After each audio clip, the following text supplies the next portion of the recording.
Karen swiped a veteran's folding table, forgot he hosts the county fundraisers. Have you ever seen someone's selfish act unravel their entire world in front of a crowd? It was a crisp Saturday morning at the Willow Creek County Fair. The kind of day where the air smells like fresh popcorn and pine. The park buzzed with life kids chasing balloons, vendors hawking homemade jams, and volunteers bustling to keep the annual fundraiser for veterans running smoothly. At the heart of it all was Tom, a 62-year-old Army veteran with a grizzled beard and a heart bigger than the county itself. For years, Tom had been the unsung hero of these events, setting up his modest folding table to collect donations for local vets. That table, scratched and worn from decades of service, was his pride, a symbol of his commitment to his brothers and sisters in arms. Enter Karen. Mid-40s, yoga pants, oversized sunglasses perched on her head. She stormed through the fair like she owned it.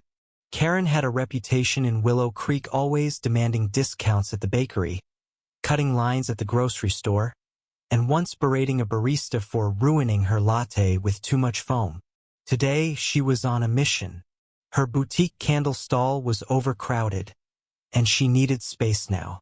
She spotted Tom's folding table, unattended for a moment while he helped a kid with a spilled lemonade nearby. Without a second thought, Karen marched over, snatched the table, and dragged it to her booth, knocking over a stack of donation flyers and a jar of coins that scattered like shrapnel. "Why's this junky table even here?"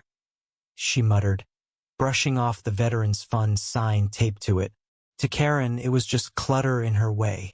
She set up her candles, $45 lavender glow sticks, mind you, on Tom's table, oblivious to the gasps from nearby vendors. Her entitlement was palpable, like a storm cloud over the sunny fair. But Karen didn't know who she was messing with. Tom wasn't just any veteran. He was the guy who organized Willow Creek's biggest fundraisers, the man who'd raised thousands for homeless vets, medical bills, and scholarships. His table wasn't just a tablet, it was a lifeline for people who'd served, people he'd fought beside. When he returned and saw Karen arranging her candles on his table, his face tightened, not in anger, but in disbelief. "Ma'am," he said, voice steady but firm, "that's my table. It's for the Veterans Fund." Karen didn't even look up. "Find another one," she snapped, waving him off like he was a pesky fly. "This one's mine now. It's not like you're using it." The crowd nearby froze. A few vendors exchanged glances. A teenager filming TikToks turned her phone toward the scene, sensing drama. Tom stood there, hands on his hips, his military cap casting a shadow over his weathered face. He wasn't one to raise his voice, but you could feel the weight of his stare. Then came the twist no one saw coming. Enter Mrs. Clara, the 78-year-old librarian who'd been volunteering at the fair since Nixon was in office. Clara, with her cardigan and no-nonsense bun, had been watching from her bake sale booth. She'd known Tom since he was a boy, knew his sacrifices, his late nights planning these events. She wasn't about to let Karen's stunt slide. Clara marched over, her orthopedic shoes clicking with purpose, and planted herself in front of Karen's candle display.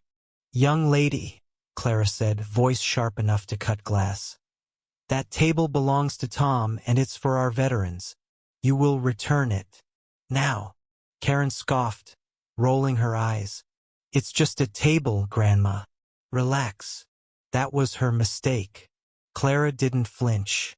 She turned to the growing crowd and raised her voice. "Folks, this woman just stole Tom's Veterans Fund table. You know, the one we use to help our heroes. Who's with me to set this right?" The crowd erupted. Vendors, parents, even the kids selling lemonade started chanting, "Give it back! Give it back!" Karen's face flushed red, her sunglasses slipping off her head. She tried to double down, shouting, "This is ridiculous. I need this table for my business. But the tide had turned. The teenager's TikTok was already live, racking up views. A local reporter, there to cover the fair, started jotting notes. And Tom? He just stood there, arms crossed, letting the community do the talking. Karen's defiance cracked. She grabbed her candles, muttering about small-town nobodies, and shoved the table back toward Tom. But the damage was done. The crowd wasn't just angry, they were done. A local business owner, Mike, who'd served in Iraq, stepped forward. Karen, you've been pulling this kind of thing for years. Not today. He pointed to her booth. Pack it up. You're not welcome here. The fair's organizers, alerted by the commotion, agreed. Karen was banned from the event. Her candles left in a sad pile as she stormed off, yelling about lawsuits. The fallout was swift. By evening, the TikTok video had gone viral, with Table Karen trending across the county. Local businesses refused to stock her candles. Her social media was flooded with comments calling out her behavior. Tom, meanwhile, set his table back up, quietly taping the Veterans Fund sign back in place. The community rallied harder than ever, donations pouring in $10,000 by the end of the day, triple the usual amount. Clara even baked Tom a batch of his favorite oatmeal cookies, a small gesture that made him smile for the first time all day. Karen's world crumbled in ways she never expected. Her boutique's Yelp page tanked with one-star reviews. A rumor spread that she tried to sell her candles at a neighboring town's market, only to be turned away when they recognized her. She'd underestimated Willow Creek, thinking her entitlement could steamroll a community that valued honor and sacrifice. Tom's table, battered but unbroken, stood as a quiet rebuke to her selfishness. In the end, the fair wasn't just a fundraiser, it became a testament to what happens when a community stands together. Tom didn't need to shout or fight. His quiet strength and the town's loyalty spoke louder than Karen's tantrums ever could. The Veterans Fund thrived, and Tom's table, now a local legend, was retired to the community center, where it's displayed with a plaque, Tom's Table, for those who served. What do you think? Did Karen get what she deserved? Or could the town have handled it differently? Share your thoughts.